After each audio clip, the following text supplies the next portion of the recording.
Good day mga kasiling! Sa episode na ito ay meron tayong isang artist na darating at ating kakapanayamin.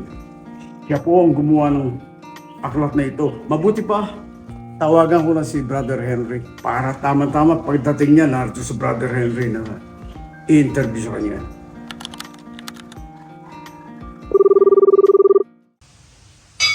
Uy! Mga kasiling!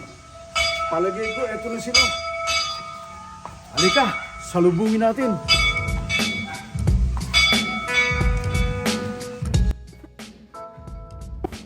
Oh, Tahir!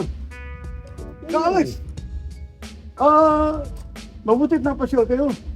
Kailangan natin i-promote din ang ating libro dito sa Huyo. Dapat, Art dapat. Gallery. Dapat. Halika kayo! Halika kayo! Uy, mabutit na pasyal kayo. Narito yung interviewer natin si Brother Henry. Parang yung libro. Ay, magandang hapon po. Ergalang. Alex. Alex. Opo kayo. Salamat na sa napakaganda na pagkakataon dito. Si Tahir, may dalang libro. Ay, salamat at may copy din po ako ng libro. Kayo pala ang gumawa nito. Ito yung pinangonan sa gisag, sining at taysay ng aking sinilangang bayan. So nagpapasalamat po ako at base din sa kwento ni Bro Raul, ay kayo pala ay isang prolific writer. Pero ngayon ko lang nalaman na kayo ay hindi lang isang prolific writer, kundi historian pa kayo. Now, ang tanong ko po ay ganito, paano ka ba talaga gumawa ng isang historical book at kasaysayan katulad nito? Mag-uumpisa tayo sa research. At ang aking asawa ay aking nakatulong dito. Sa research ay meron na tayong advantage dahil una, taga-binangonan tayo. Alam natin yung mga tao na dumanas ng mga pangyayari.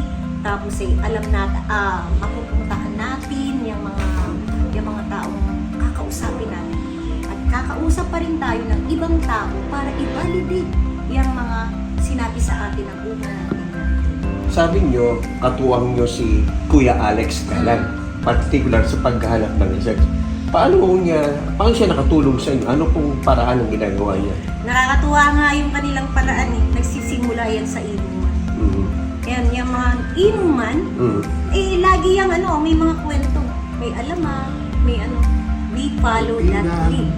We follow that lead. We talk to the persons, yung mga tao. Yan natin na itatala ang mga pangyayari nito.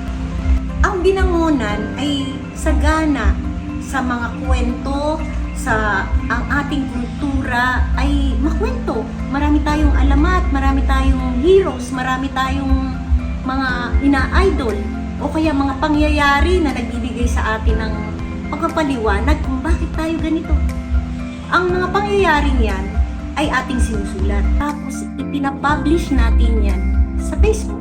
Meron akong dalawang Facebook na Talumpang Hirang at saka yung sa aking Herbon sa Galang.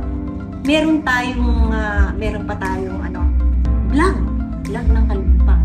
Pag ipinablish natin ang istorya, nai-engage sa mga tao. Nagbibigay sila ng comment. Yung mga mali na itatama nila, yung mga kulang na pupunuan nila. At parang sila ay co-writer ng istorya. Kaya lumalawig ang istorya, lalong gumagawin. Napakaganda po nung binanggit niyo sa atin na isang katotohanan na bago talaga nabuo ito ay gumugol kayo ng panahon. Sabi nga nyo, katuwang natin, sinasabi niyo si Brother Alex.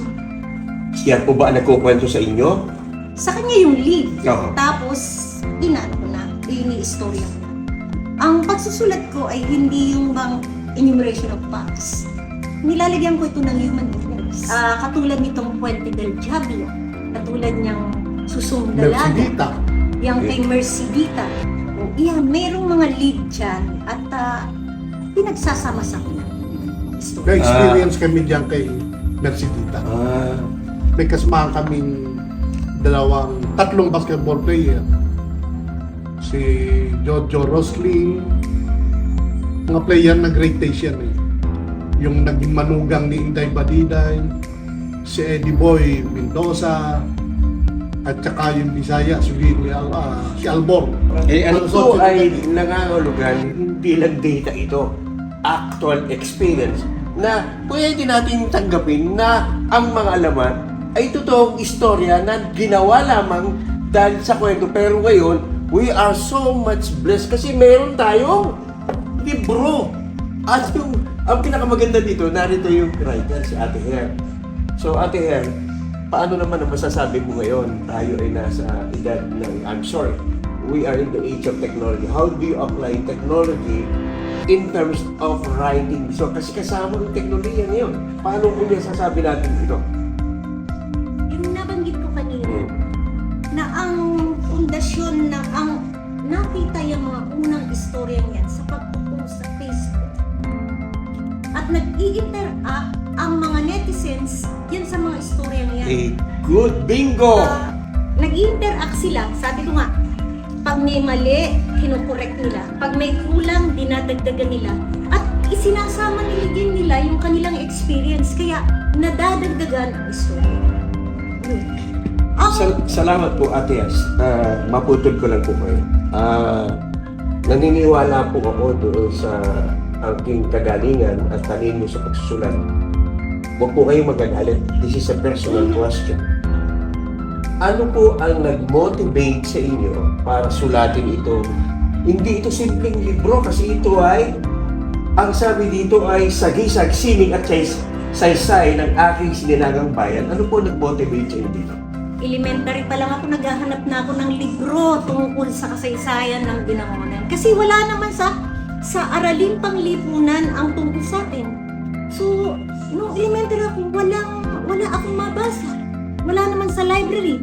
Kwento-kwento lang. Yung kwentong yan nadadagdagan. Nandyan yung mga kwento ng lasing, kwentong barbero, kwento ng mga kaibigan. Sabi ko, kailangan natin itong isulat. Kasi nga, paano kung wala na itong mga magkukwentong ito? Ano na ang makikita ng susunod na henerasyon? So, parang nilagay ko sa sarili ko na, ito na lang yung iaambag ko sa Binangonan. Isulat natin ito para ang susunod na henerasyon ng taga-Binangonan ay may dokumentong matutunghayan ang libro. Salamat po, Ate Her. So, kayo po mga nakikinig dyan, nakita po nyo ang statement mula sa isang manunulat na sinulat ang Binangonan, sagisag, sining at saysay ng aking sinilangang bayan para po magkaroon ng legacy. Kaya kayo mga writer dyan na mayroon ding alam sa ibang bagay, particular kung sa bayan ng Binangonan, we invite you to come to the Hoyo Art Gallery and share what you have.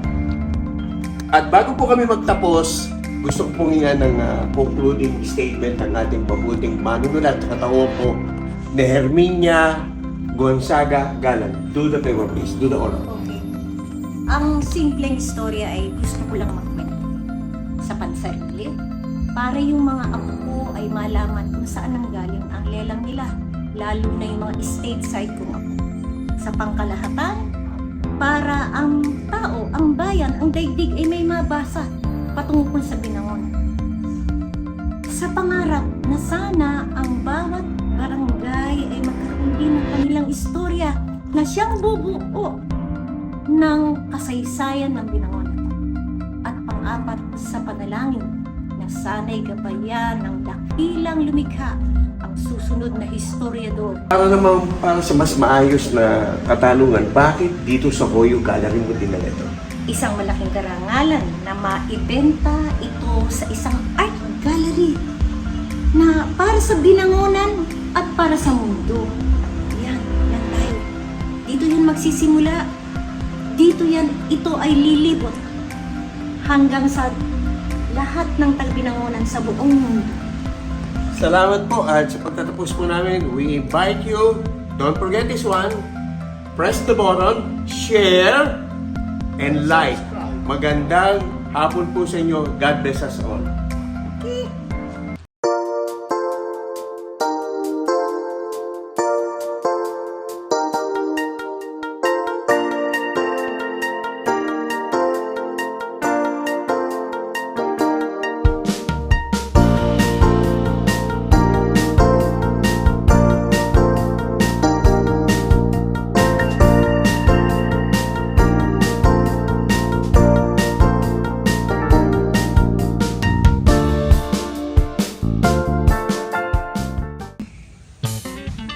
Ayan po mga kasining, muli na naman kami nakapagatid sa inyo isang magaling na artist.